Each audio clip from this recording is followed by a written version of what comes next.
When I was little, I came down with malaria. Unlucky for me, it was the bad kind. I was in a daze the whole time. And at one point they said I was not going to make it. Malarial encephalopathy. I hear it's pretty common in tropical malaria cases. Even today, my memory sometimes gets a little fuzzy. Since then, I've had this fear of mosquitoes. When I hear them buzzing nearby, I get jumpy. Ah, that explains the chain smoking. See, I thought it might help keep the mosquitoes away, just a little. Maybe it is all in my head. You're the same way, right? Well, I will say this. I prefer a cigar over mosquitoes. Me too. I've got to hand it to you. Takes guts to conquer your fear like that and live a gorilla's life in the wild. It is nothing. El Che did not let asthma stop him from leading the revolution. Compared to him, I am no hero. I'm sorry to hear about your dad. Thank you for saying that. Mi viejo was the leader of the Frente. He was the last of the generation that knew General Sandino.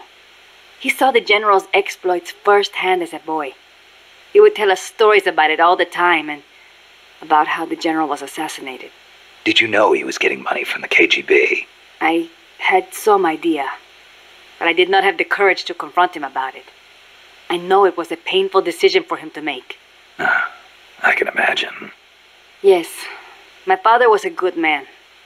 I loved him as a daughter, and his soldiers believed in him. Thanks to him, La Frente held together even in the worst of times. I don't know if I can ever fill his shoes.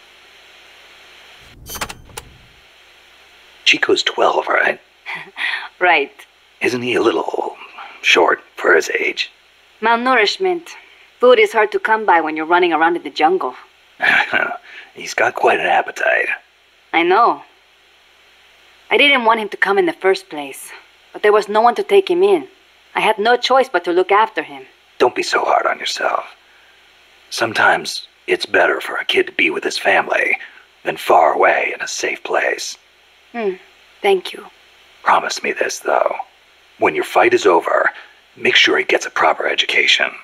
Give him a chance to be something other than a guerrilla. It's not too late to teach him something other than fighting. Okay, I promise. You know what book Chico really likes? The World Encyclopedia of Mysterious Creatures. The Loch Ness Monster, the Yeti. UMAs. Yeah, I know. He's still so much like a boy. I worry about him. He'll be fine. I know plenty of grown men who still go crazy over UMAs. Are you serious? Amanda's so bossy. It's always follow me or stay here. The other day she told me, chew your gallo pinto before you swallow. Can you believe it? Knowing your sister? Yeah, I can. The enemy could strike at any time. I can't sit around taking my sweet time eating. I'm a Sandinista, just like the others. I don't need some woman telling me what to do. Some woman? She's your sister, and she's doing the best she can to fill your father's shoes. I know, but lately she hasn't been doing so good. I should be strong for her. Now you're talking. Don't you ever get lonely, living away from your mom? Not really. My compas are my family now. A lot of them are from the same village as me. So you had plenty of people to take care of you. Take care of me?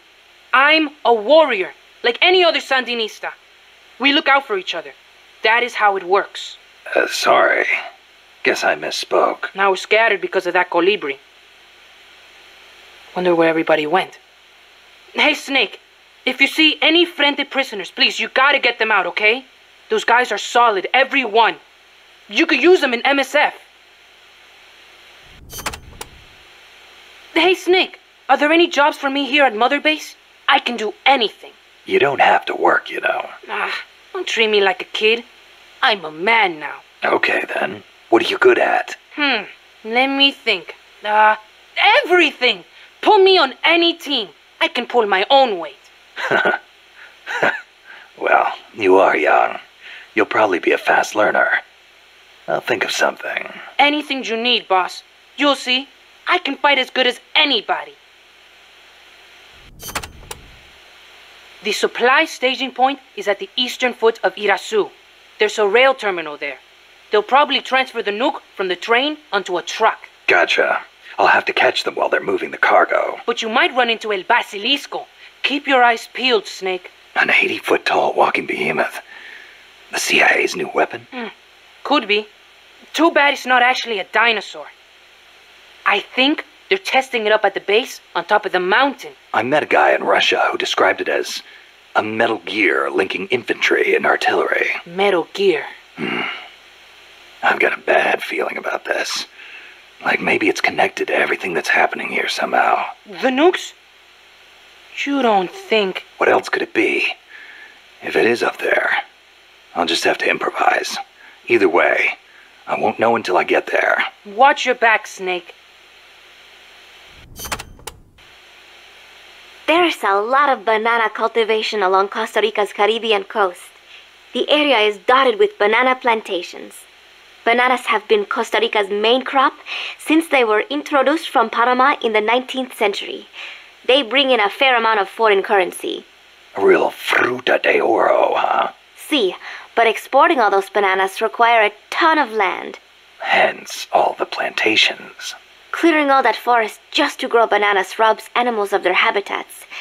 I do not know how good that is for Costa Rica in the end. Panama disease was rampant here about 20 years ago, putting a lot of banana plantations out of business. Panama disease? It is caused by a type of fungus. Apparently it killed off almost all the banana species that used to grow here. How could that happen? Cultivated bananas do not produce seeds. You have to remove and transplant part of the stem yourself. You plant them in the fields. So you've got acres of identical plants? See, when one plant is infected, the disease spreads quickly. Species lacking genetic diversity become weak. They grow different bananas today, one said to be resistant to Panama disease. Paz, you said Costa Rica has no army, right? Correct. Article 12 of the Constitution declared that the Army as a permanent institution is abolished. It does permit us to organize armed forces for national defense based on inter-American treaties. Only temporarily, then. In effect, yes. But in the years since the Constitution took effect, Costa Rica has not once raised an army. Paz, how does your country defend itself without an army? Especially in a rough neighborhood like Central America. With the right kind of diplomacy. If we live up to our ideals and earn the respect of other countries, the international community will support us. The 2 times Nicaragua actually did invade, the conflict was resolved diplomatically under OAS auspices. Doesn't that leave you depending on the U.S. after all? American influence is unmatched, it is true. San Jose was critical of American policy at the time, but America supported us all the same. It was because we practiced peaceful diplomacy. That is what I like to think. That's one way to approach it, sure. But there are countries out there who will use force no matter how bad it looks. Maybe so. I know my way of thinking probably looks naive to you, but it is not like we expect peace without working for it. Diplomacy is a battle in itself, and we have to make the effort to seek out causes of misfortune and nip them in the bud. It was that kind of thinking that got me trapped in their base. I'm not blaming you. You haven't done anything wrong. The army was abolished 25 years ago, the year after the Civil War. I learned about the sorrow of civil war from a very young age, the futility of countrymen fighting each other, and the tragedy. Costa Rica learned the hard way. That is why it abolished its army. It decided to pour its efforts into education instead. More teachers than soldiers was the slogan. Education is essential, no question. Even Che used to teach reading and writing in between guerrilla campaigns. Costa Rica was poor at the time. We did not have many resources. I suppose we had to pick one or the other. The military or the schools. So Costa Rica abolished its army back in, what, 1949? Pretty gutsy move for a Central American nation at the time. Yeah, well, they'd just come out of a civil war. I'm sure they were driven by a desire to avoid another tragedy like Pa said. But I think they had a more compelling reason. Army coup d'etat are a way of life in so many Latin American countries. Imagine seeing that up close. No army, no coup. Makes sense. Plus, their economy was in ruins, so they honestly didn't have any money to spend on an army anyway. Yeah, but weren't they on less than friendly terms with Nicaragua? Yeah, and in fact, Nicaragua did end up invading. But the Civil Guard fought back and the OAS brokered a ceasefire.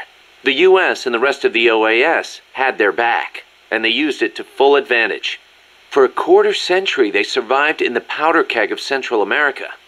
That must have taken some serious diplomacy, even if the Civil Guard is pretty decked out for a police force. Must be tough to be a country without an army. Hey, Snake, mind if I ask you something? Since when did you start asking permission?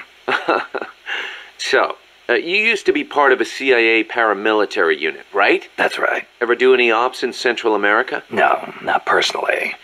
But there were other units who did all kinds of stuff. I remember the Bay of Pigs invasion back in '61. The papers had a field day with it. Operation Zapata. That was the CIA code name.